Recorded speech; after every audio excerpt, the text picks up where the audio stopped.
Nation में स्वागत है आपका। मैं हूं आबिद हुसैन शेख। बिल्डर्स के इशारों पर काम करता है स्थानीय प्रशासन। बीजापुर में महानगर पालिका और जिला प्रशासन अपनी जिम्मेदारी निभाने में पूरी तरह नाकाम हो चुका है। कर्नाटक स्मारक रक्षणा समिति और समता सैनिक दल की तरफ से जिला अधिकारी को निवेदन पत्र देते हुए आरोप लगाया कि वार्ड नंबर 9 के सिटी सर्वे नंबर 20/2 जमीन पर पुरातत्व स्मारकों के दायरे में आती है। जहां पर किसी भी इमारत को बनाना गैर कानूनी है, वहां पर खुलेआम कानून की धज्जियां उड़ाते हुए एक विशाल commercial complex VG Parik builder की तरफ से बनाया जा रहा है। सुप्रीम कोर्ट का आदेश होने पर भी प्रशासन खामोश क्यों? क्या महानगर पालिका और जिला प्रशासन इस गैर कानूनी काम में शामिल है? इसका शक जताते हुए फौरन इस काम को रोकने और कॉम्प्लेक्स को गिराने की मांग करते हुए कहा कि अगर जिला प्रशासन या महानगर पालिका कार्रवाई नहीं करेगा तो मजबूरन इस समिति के कार्यकर्ताओं को लेकर इस इमारत को गिराना पड़ेगा। ವಿಜಯಪುರ ನಗರಕ್ಕೆ ಬಂದಂಥ ಆಯುಕ್ತರಾದಂಥ ಹರ್ಷ ಶೆಟ್ಟಿ ಅವರು ಹಲವಾರು ಅಭಿವೃದ್ಧಿ ಕಾರ್ಯಗಳನ್ನು ಮಾಡಿದ್ದಾರೆ. ಜನರಿಗೆ ಒಳ್ಳೆಯದಾಗುವಂಥ ಕೆಲವು ಕೆಲಸಗಳನ್ನು ಮಾಡಿದ್ದಾರೆ ಮತ್ತು ಈ ನಗರದಲ್ಲಿರುವಂಥ ಕೆಲವು ಅಭಿವೃದ್ಧಿ ಕೆಲಸಗಳನ್ನು ಪ್ರಾಮಾಣಿಕವಾಗಿ ಮಾಡಿದ್ದಾರೆ. ಅದನ್ನು ನಾವು ಸ್ವಾಗತ ಮಾಡ್ತೀವಿ. ನಮ್ಮ ಹೋರಾಟ ವೈಯಕ್ತಿಕವಾಗಿ ಯಾವುದೇ ಆಯುಕ್ತರ ವಿರುದ್ಧ ಆಗಲಿ ಅಧಿಕಾರಿಗಳ ವಿರುದ್ಧ ಆಗಲಿ ಅಲ್ಲ. ಈಗ ಏನಾಗಿದೆ ಅಂದರೆ ಈ ಹಿಂದೆ ನಾವು ಈ ಒಂದು ಕರ್ನಾಟಕ ಸ್ಮಾರಕ ರಕ್ಷಣಾ ಸಮಿತಿ ಹಾಗೂ ಸಮತಾ ಸೈನಿಕ ದಳದ ವತಿಯಿಂದ ಈ ಒಂದು ವಿಜಯಪುರ ನಗರದಲ್ಲಿ ಈ ಪ್ರಾಚೀನ ಸ್ಮಾರಕಗಳ ಪಕ್ಕದಲ್ಲಿ ಕಾನೂನು ಬಾಹಿರವಾಗಿ ಕಟ್ಟಡಗಳನ್ನು ನಿರ್ಮಿಸುತ್ತಿರುವಂಥ ಹಳಮನಿ ಎಂಬುವರ ಬಿಲ್ಡಿಂಗ್, ಆ ಬಿಲ್ಡಿಂಗನ್ನು ಒಂದು ಲೀಸ್ ಮೇಲೆ ತೆಗೆದುಕೊಂಡಂಥ ಪಾರಿಕ್ ಶೆಡ್ಜಿ ಅವರು ವಿಜಯಪುರ ನಗರದ ವಾರ್ಡ್ ನಂಬರ್ 9ರಲ್ಲಿ ಬರುವ ಸರ್ವೆ ನಂಬರ್ 20/2 ಆಸ್ತಿಯಲ್ಲಿ ಒಂದು 3-4 ಅಂತಸ್ತಿನ ಒಂದು ವಾಣಿಜ್ಯ ಕಟ್ಟಡವನ್ನು ನಿರ್ಮಿಸ್ತಾ ಇದ್ದಾರೆ. ನಾವು ಈಗಾಗಲೇ ಅದನ್ನು ಪ್ರತಿಭಟನೆ ಮಾಡಿ ಹೋರಾಟ ಮಾಡಿ ಗಾಂಧಿ ಚೌಕದಿಂದ ರ್ಯಾಲಿ ಮುಖಾಂತರ ಬಂದು ಜಿಲ್ಲಾಧಿಕಾರಿಗಳಿಗೆ ಮನವಿ ತಂದು ಒಪ್ಪಿಸ್ತೀವಿ. ಅವರು ಪ್ರಾಮಾಣಿಕರು ಎಂಬ ಒಂದು ಸರ್ಟಿಫಿಕೇಟ್ ಕೊಡೋದಕ್ಕೋಸ್ಕರ ಸನ್ಮಾನ್ಯ ಶ್ರೀ ಬಸನಗೌಡ ಪಾಟೀಲ್ ಹೆತ್ತಾಳ MLC ಅವರು ದೊಡ್ಡ ಪ್ರಮಾಣದ ಹೋರಾಟವನ್ನು ಮಾಡಿ 1,000 ಜನ ಕೂಡಿಸಿ ಅವರು ಭಾಳ ಪ್ರಾಮಾಣಿಕರು, ಅಭಿವೃದ್ಧಿ ಪರ ಇದ್ದಾರೆ. ಅವ್ರನ್ನ ಯಾವುದೋ ಕಿಡಿಗೇಡಿ ಸಂಘಟನೆಯವರು ಅವ್ರ ಹೆಸರು ಕೆಡಿಸ್ಲಿಕ್ಕೆ ಈ ರೀತಿ ಮಾಡ್ತಾ ಇದ್ದಾರೆ ಅಂತೇಳಿನೋ ಒಂದು ಮನವಿ ಕೊಟ್ಟಿದ್ದರು. ನಾವು ಸನ್ಮಾನ್ಯ ಶ್ರೀ ಬಸನಗೌಡರಿಗೆ ನಾನು ಇಷ್ಟೇ ಹೇಳಿಕ್ಕೆ ಇಷ್ಟಪಡ್ತೀನಿ, ಈ ಕಟ್ಟಡ ಅನಧಿಕೃತ ಐತಿ. ಈ ಕಟ್ಟಡದ ಪರ್ಮಿಷನ್ ಕೊಟ್ಟಿದ್ದನ್ನು ಹಿಂದೆ ತೆಗೆದುಕೊಳ್ಳೋದಾಗಿದೆ. ತೆಗೆದುಕೊಂಡಿದ್ದ ಸರ್ಟಿಫಿಕೇಟ್ ನಮ್ಮ ಹತ್ರ ಅದ.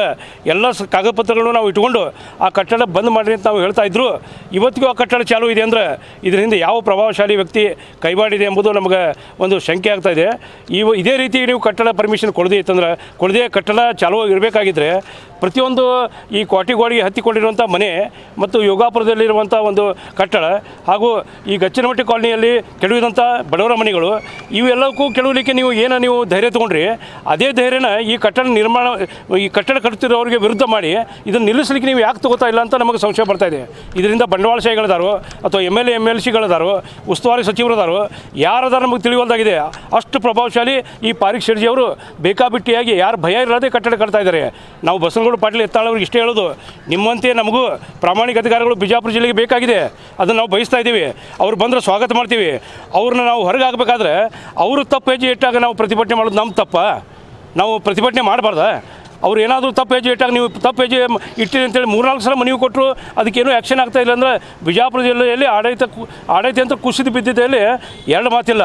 ಆದ್ದರಿಂದ ನಮ್ಮ ಹೋರಾಟ ಈ ಒಂದು ಅಭಿವೃದ್ಧಿ ಪರ ಇದೆ, ಯಾವುದೋ ವೈಯಕ್ತಿಕತೆ ಇಲ್ಲ. ಇದನ್ನು ತಾವು ತಪ್ಪು ಕಲ್ಪನೆ ಮಾಡಿಕೊಂಡು ನಾವು 1,000 ಮಂದಿನ ಕೂಡಿಸ್ತೀನಿ, 10,000 ಮಂದಿ ಕೂಡಿಸ್ತೀನಿ. ನೀವು MLC ಇದ್ರೆ ಸಾಹೇಬ್ರೆ, ಆರಿಸಿ ಜನಪ್ರತಿನಿಧಿ ಇದ್ರಿ, ನೀವು ಹೋಗಿ ವಿಧಾನಸೌಧದೊಳಗೆ ಬೇಕಾದಷ್ಟು ಇದ್ರ ಬಗ್ಗೆ ನೀವು ಚರ್ಚೆ ಮಾಡ್ಬೋದು. ಆದರೆ ತಪ್ಪು ಯಾರ್ದೈತೆ ಅನ್ನೋದು ನೋಡಲಾರ್ದೆ ನೀವು ಒಮ್ಮೆ ರಸ್ತೆಗಿಳಿದು ಇವು ಪ್ರಾಮಾಣಿಕ ಅದಾರ ಆಯುಕ್ತರು ಅಂತ ನೀವೇನು ಕೊಟ್ರಿ. ಆಯುಕ್ತರ ಬಗ್ಗೆ ನಮಗಿಲ್ಲ, ಅವ್ರು ಪ್ರಾಮಾಣಿಕ ಅದಾರ. ಆಯುಕ್ತರು ತಪ್ಪು ಮಾಡಿದಾರೋ ಆಯುಕ್ತರು ಸಿಬ್ಬಂದಿ ತಪ್ಪು ಮಾಡಿದಾರೋ ಅನ್ನೋದನ್ನು ನೀವು ಕೂಲಂಕುಷವಾಗಿ ವಿಚಾರ ಮಾಡಿ ಈ ಒಂದು ಕಟ್ಟಡ ತೆರವುಗೊಳಿಸಬೇಕು ಮತ್ತು ಬಂದ್ ಮಾಡಬೇಕು. ಈ ಕಟ್ಟೋದನ್ನು ನಿಲ್ಲಿಸೋ ಬಂದಾಗಬೇಕು, ತೆರವುಗೊಳಿಸಬೇಕು. ಇಲ್ಲಾಂದ್ರೆ ವಿಜಯಪುರ ಜಿಲ್ಲೆಯಾದ್ಯಂತ ವಿವಿಧ ಪ್ರಗತಿಪರ ಸಂಘಟನೆ ಮುಖಾಂತರ ಉಗ್ರ ಹೋರಾಟ ಮಾಡಬೇಕಂತ ಹೇಳಿ ಈ ಒಂದು ಹೇಳಿಕೆ ಮುಖಾಂತರ ನಾವು ಎಚ್ಚರಿಕೆ ನೀಡಲಿಕ್ಕೆ ಇಚ್ಛಪಡ್ತೀನಿ. ನಗರದ ವಾರ್ಡ್ ನಂಬರ್ 9ರಲ್ಲಿ ಬರುವ ಸರ್ವೆ ನಂಬರ್ 20/2 ಆಸ್ತಿಯಲ್ಲಿ ತಲೆ ಎತ್ತುತ್ತಿರುವ ವಾಣಿಜ್ಯ ಸಂಕೀರ್ಣ ಕಟ್ಟಡ ತೆರವುಗೊಳಿಸುವ ಕುರಿತು ಈ ಒಂದು ದಿವಸ ನಾವೇನು ಮನವಿ ಸಲ್ಲಿಸಿವಿ.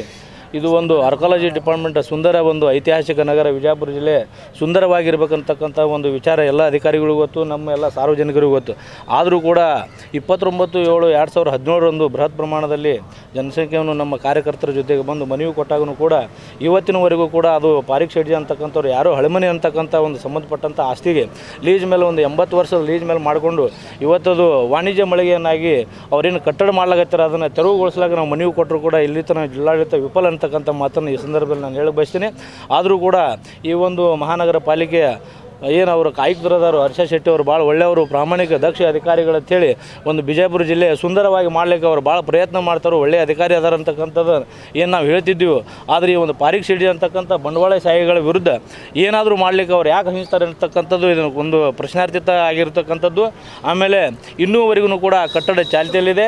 ಆ ಚಾಲ್ತಿ ಇರ್ತಕ್ಕಂಥ ಕಟ್ಟಡವನ್ನು ಬಂದ್ ಮಾಡದೆ ಹೋದರೆ ಇವತ್ತಿನ ದಿವಸ ನಾವು ಮುಂದೆ ಬರುವಂಥ ದಿನಗಳಲ್ಲಿ ಎಲ್ಲ ಒಂದು ಸಮತಾ ಸೈನಿಕ ದಳದ ಪದಾಧಿಕಾರಿಗಳು ಮತ್ತು ಈ ಒಂದು ರಕ್ಷಣಾ ವೇದಿಕೆ ನಮ್ಮ ಪುರಾತತ್ವ ಇಲಾಖೆಗಳ ರಕ್ಷಣೆಯ ಒಂದು ಏನು ಅಧ್ಯಕ್ಷರು ಮತ್ತು ಗೌರವಾಧ್ಯಕ್ಷರಿದ್ದೀವಿ, ಹೆಚ್ಚಿನ ಸಂಖ್ಯೆಯಲ್ಲಿ ಉಳಿದ ವಿವಿಧ ಸಂಘಟನೆಗಳನ್ನು ನಾವು ತೆಗೆದುಕೊಂಡು ಬಂದು ನಾವೇ ಸ್ವತಃ ಹೋಗಿ ಆ ಒಂದು ಕಟ್ಟಡವನ್ನು ತೆರವುಗೊಳಿಸ್ತೀವಿ. ಆವಾಗ ಈ ಜಿಲ್ಲಾಡಳಿತ ಪೂರ್ಣ ಅವರೇ ಏನಾದರೂ ಅಲ್ಲಿ ಹೆಚ್ಚು ಕಡಿಮೆ ಯಾರಿಗಾದರೂ ಏನು ತೊಂದರೆ ಆದರೂ ಕೂಡ ಇದು ಜಿಲ್ಲಾಡಳಿತ ಹೊಣೆ ಅಂತೇಳಿ ಈ ಸಂದರ್ಭದಲ್ಲಿ ನಾನು ಹೇಳಕ್ಕೆ ಬಯಸ್ತೀನಿ. अक्का महादेवी महिला विश्वविद्यालय की लाइब्रेरी को डॉक्टर एम.बी. दिलशाद नाम रखने की मांग। बीजापुर में आज कानून पदवीधर वक्फ बीजापुर की तरफ से जिला अधिकारी को निवेदन पत्र देते हुए दिवंगत डॉक्टर एम.बी. दिलशाद के समाज सेवा महिला विश्वविद्यालय की स्थापना में इनका योगदान को याद करते हुए इनके हजारों के चाहने वालों की मांग है कि विश्वविद्यालय की लाइब्रेरी या महिला अध्ययन विभाग को डॉक्टर एम.बी. दिलशाद का नाम रखकर इनके बलिदान और मरणांतर के बाद इनके लिए एक सच्ची श्रद्धांजलि होगी। NSS ವಿಷಯದಲ್ಲಿ PhD ಅನ್ನು ಪಡೆದುಕೊಂಡು ರಾಜ್ಯಕ್ಕೆ ಮೊದಲಿಗರಾಗಿರ್ತಾರೆ ಎಂಬುದು ಒಂದು ಗಮನಾರ್ಹವಾದಂಥ ವಿಷಯ. ಅದು ಅಲ್ಲದೆ ಅವರು ಸ್ವತಃ NSS ಸೇವಾ ಗೀತೆಯನ್ನು ಕೂಡ ರಚಿಸಿದವರಾಗಿದ್ದಾರೆ. ಅವರ ಒಂದು ಸೇವಾ ಗೀತೆಯು ರಾಜ್ಯಾದ್ಯಂತ ಜನಪ್ರಿಯತೆಯನ್ನು ಗಳಿಸಿದೆ. ಎಂ.ಬಿ. ದಿಲ್ಶಾದ್ ಅವರು ಕವಿಗಳು ಆಗಿದ್ದರು. ಸ್ವತಃ ಅವರು ಮಹಿಳಾ ವಿಶ್ವವಿದ್ಯಾಲಯಕ್ಕೆ ಸಾಕಷ್ಟು ಕೊಡುಗೆಗಳನ್ನು ನೀಡಿದ್ದಾರೆ. ಇವರ ಒಂದು ಸ್ಮರಣಾರ್ಥವಾಗಿ ಎಂ.ಬಿ. ದಿಲ್ಶಾದ್ ಇವರ ಹೆಸರನ್ನು ಮಹಿಳಾ ವಿಶ್ವವಿದ್ಯಾಲಯದ ಒಂದು ಅಧ್ಯಯನ ವಿಭಾಗಕ್ಕೆ ನಾಮಕರಣ ಮಾಡಬೇಕಂತ ಕೇಳಿ ನಾವು ಇವತ್ತಿನ ದಿವಸ ಕಾನೂನು ವಿದ್ಯಾರ್ಥಿಗಳು ಇಲ್ಲಿ ಬಂದು ಮನವಿಯನ್ನು ಸಲ್ಲಿಸಿದ್ದೇವೆ.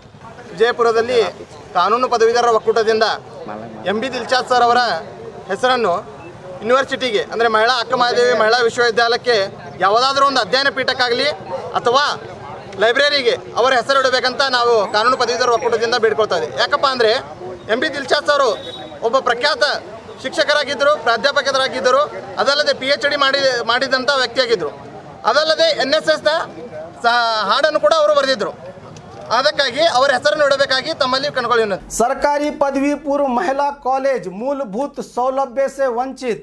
बीजापुर में अखिल भारत महिला संस्कृति संगठन जिला समिति की तरफ से जिला अधिकारी पर दबाव डालते हुए आग्रह किया कि सरकारी महिला कॉलेज में सही क्लासरूम्स और कॉलेज के मैदान को साफ सुथरा करने, साफ पीने का पानी देने और लाइब्रेरी में किताबों की कमी और महिलाओं के लिए शौचालय की समस्या जल्द हल करने की मांग करते हुए बताया कि जिले के तमाम इलाकों से शिक्षा हासिल करने महिलाएं आती हैं।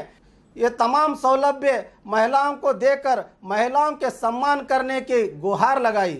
ಸರ್ಕಾರಿ ಮಹಿಳಾ ವಿಶ್ವವಿದ್ಯಾಲಯ ಸರ್, ಹೆಣ್ಮಕ್ಳದ್ದು ಗೌರ್ಮೆಂಟ್ ಗರ್ಲ್ಸ್ ಕಾಲೇಜು. ಇಲ್ಲಿ ಮುಖ್ಯವಾಗಿ ಮೂಲಭೂತ ಸಮಸ್ಯೆಗಳಿದೆ. ಕುಡಿಯ ನೀರಿನ ಸಮಸ್ಯೆ ಆಗಿರ್ಬೋದು, ಟಾಯ್ಲೆಟ್ ಪ್ರಾಬ್ಲಮ್ ಇದೆ. ನಾಯಿ ಸತ್ತಿದ್ರು ಕೂಡ ನಾಯಿ ತೆಗ್ದಕ್ಕಾಗಿಲ್ಲ. ಮಕ್ಕಳು ವಾಸನೆಯಿಂದ ಸ್ಮೆಲ್ ತೊಡ್ಕೊಂಡು ಕ್ಲಾಸ್ ರೂಮಲ್ಲಿ ಪಾಠ ಕೇಳ್ತಾ ಇದ್ದಾರೆ.